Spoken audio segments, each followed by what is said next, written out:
Puji nama Tuhan, kita bisa berjumpa kembali di dalam program Pastor Talk. Saya berdoa hari ini diberkati buat saudara. Nah, saya percaya bahwa masalah utama seseorang itu sebenarnya bukanlah dari luar dirinya, melainkan apa yang ada di dalam dirinya. Bahkan kitab Amsal juga mengingatkan, jagalah hatimu dengan segala kewaspadaan, karena dari situlah terpancar kehidupan.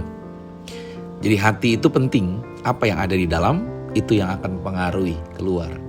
Seringkali kita berpikir karena dari luarlah yang mempengaruhi ke dalam. Sebenarnya apa yang ada di dalamlah yang menentukan. Pengaruh memang selalu ada dari luar, tapi penentuannya adalah apa yang ada di dalam kita. Saya tertarik untuk melihat di dalam Keluaran pada pasal 7, di mana kisah Musa membebaskan bangsa Israel dari perbudakan di Mesir. Dia harus berhadapan dengan seorang penguasa, yaitu Firaun, yang menetapkan segala keputusan berdasarkan apa yang dia mau. Keluaran 7 ayat 3 berkata begini, tetapi aku, A-nya huruf besar berarti Tuhan, aku akan mengeraskan hati Firaun, tulisannya di situ. Dan aku akan memperbanyak tanda-tanda dan mujizat-mujizat yang kubuat di tanah Mesir. Dalam Ibrani 3 ayat 15 dikatakan, tetapi apabila pernah dikatakan pada hari ini, jika kamu mendengar suara Tuhan, janganlah keraskan hatimu seperti dalam kegeraman. Oke, dua ayat ini ya sebagai referensi. Perjanjian lama dalam kitab Keluaran dan perjanjian baru di dalam kitab Ibrani 3 ayat 15. Nah, cerita singkatnya begini saudara. Firaun itu berulang kali melihat tanda dan mujizat. Bagaimana Tuhan berkarya membela bangsa Israel. Tetapi Firaun ini tetap menolak permintaan Musa untuk membawa bangsa Israel keluar dari Mesir. Awalnya Firaun sendiri yang mengeraskan hati. Karena kita percaya semua orang Kristen, mungkin kebanyakan maksud saya, percaya bahwa yang mengeraskan hatinya Firaun adalah Tuhan. Tapi kita lihat dulu di sini dari teks bacaan Alkitab kita bahwa awalnya yang mengeraskan hati itu adalah Firaun sendiri. Dan akhirnya karena kekerasan hatinya Firaun, Tuhan mengeraskan hati Firaun sampai titik penghabisan. Dari sini kita belajar, apa yang dapat kita pelajarin? Bahwa kesempatan untuk bertobat itu ternyata bisa ada batasnya juga, saudara. Iya. Nah, yang pertama dari bacaan kita, dari apa kita bahas hari ini, kekerasan hati itu dimulai dari pilihan kita sendiri sebenarnya. Kita melihat bahwa Firaun telah melihat mujizat. Dia melihat sendiri bagaimana air berubah menjadi darah. Firaun melihat bagaimana katak datang di kediaman atau di perumahan atau di lingkungan orang Mesir, sedangkan di Israel enggak.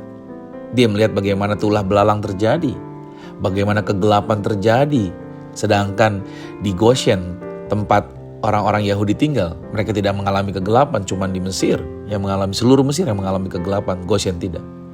Tetapi Firaun tetap menolak, saudara. Padahal dia sudah melihat itu. Alkitab mencatat Firaun mengeraskan hatinya. Kita bisa lihat di dalam Keluaran 8 ayat 15, Keluaran 8 ayat 32, pada saat awal-awal Musa datang ketemu dengan Firaun. Nah, di sini kita melihat bahwa Tuhan itu selalu memberikan kesempatan untuk seseorang bertobat. Tetapi Firaun memilih menolak. Nah, berarti hati keras itu sebenarnya tidak muncul tiba-tiba. Tapi dari kebiasaan diri seseorang yang menolak suara Tuhan. Saya yakin setiap kita pasti mendengar panggilan Tuhan. Saya yakin setiap orang pasti mendengar suara Tuhan yang berbisik di hati mereka. Tetapi itu pilihan sih. Apakah kita mau mendengar, mengikuti, atau kita menolak? Ya, wajarlah orang menolak ya. Karena itu sebuah pilihan. Tapi masalahnya, Tuhan tidak pernah berhenti memanggil. Nah, masalah selanjutnya, seseorang seringkali tidak berhenti untuk menolak suara Tuhan. Yang kedua yang kita pelajari, jika kita terus menolak, maksudnya suara Tuhan tadi, menolak panggilan Tuhan terus, maka yang terjadi Tuhan mengeraskan hati. Karena setelah berulang kali menolak, Alkitab mencatat nih tentang Firaun.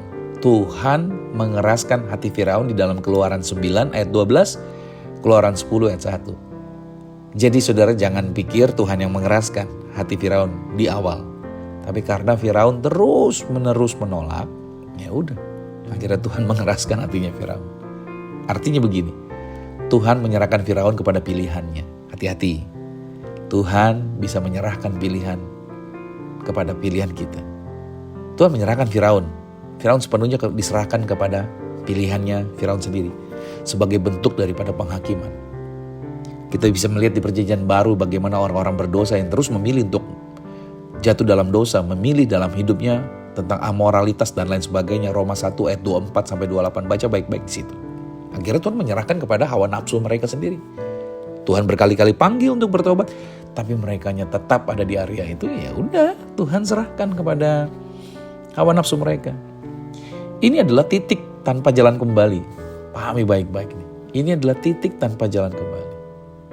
Saya kasih ilustrasi tentang tanah liat dengan lilin, saudara. Kalau tanah liat sama lilin itu ditaruh di bawah sinar matahari, apa yang terjadi? Matahari yang sama itu bisa membuat lilin menjadi lunak, menjadi cair, menjadi lembek dulu baru menjadi cair. Tetapi matahari yang sama itu juga bisa membuat tanah liat yang tadinya lembek itu bisa mengeringkan tanah liat menjadi keras. Artinya begini, firman Tuhannya yang disampaikan itu bisa melembutkan hati sebenarnya. Atau sebaliknya bisa mengeraskan hati. Tergantung bagaimana kita merespon. Sama-sama ada di gereja, sama-sama dengar firman yang sama-sama durasinya ada di dalam ruangan yang sama dengan dengar firman Tuhan gitu ya. Tapi itu bisa menghasilkan sesuatu yang berbeda. Yang satunya bisa mengalami kelembutan hati, yang satunya bisa mengalami kekerasan hati. Tergantung bagaimana respons. Ingat itu. Yang ketiga adalah pelajaran kita hari ini. Berarti hari ini dengar firman Tuhan yang sekarang disampaikan itu adalah kesempatan. Berarti hari ini adalah kesempatan nih. Tuhan bicara buat setiap kita. Di awal sudah disampaikan, Ibrani 3 ayat 15. Pada hari ini, jika kamu mendengar suaranya, dengar suara Tuhan hari ini, responmu adalah janganlah keraskan hatimu. Ibrani 3 ayat 15. Berarti kesempatan untuk bertobat, ya tidak selamanya ada, saudara. Gak selamanya, nantilah bertobatnya, nantilah. Padahal udah dipanggil, nantilah. Saya katakan lagi, jangan tunggu sampai besok untuk taat. Jangan tunggu sampai besok untuk taat.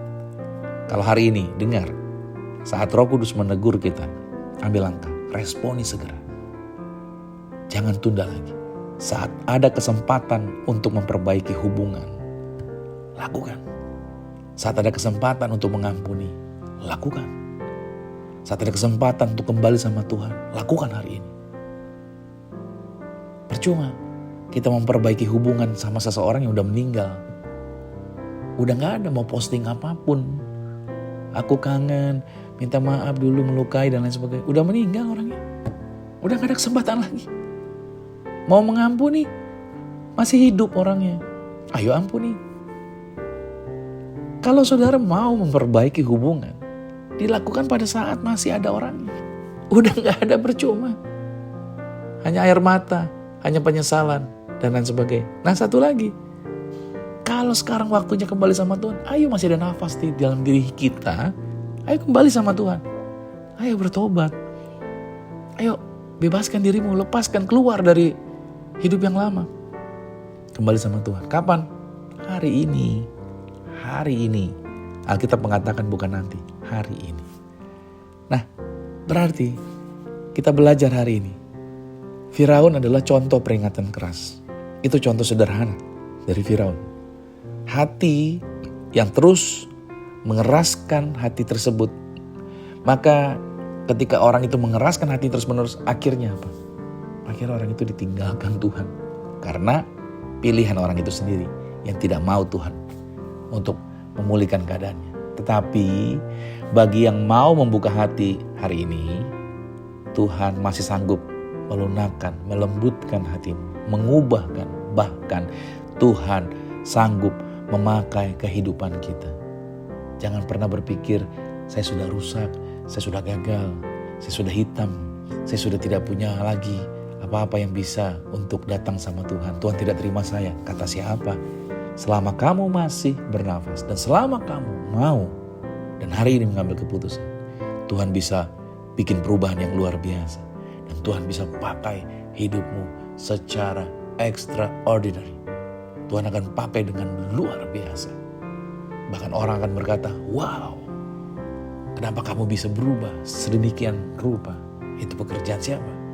Itu pekerjaan Tuhan melalui Roh Kristus yang bekerja di dalam diri Anda. So hari ini, jangan keraskan hatimu. Biarkan hati kita seperti lilin yang lembut di hadapan Tuhan. Itu sebabnya setiap kali kita malam kudus kita bakar api pakai lilin. Kenapa sih? Itu gambaran bahwa api Tuhan melembutkan hati kita. Kita cair. Bukan lagi kita yang terlihat, tapi Tuhan terang yang terlihat di dalam kita. Kita habis diri kita, tapi Tuhan bersinar di dalam diri kita. Sehingga orang bisa melihat Tuhan ada di dalam diri kita. Maka saya berdoa buat saudara. Bukan buat besok, tapi buat hari ini. Ayo, ambil langkah untuk mau datang, untuk mau diubahkan, untuk mau dipulihkan. Jangan keraskan hatimu, hati-hati dengan hati. Tuhan Yesus Kristus memberkati. Shalom.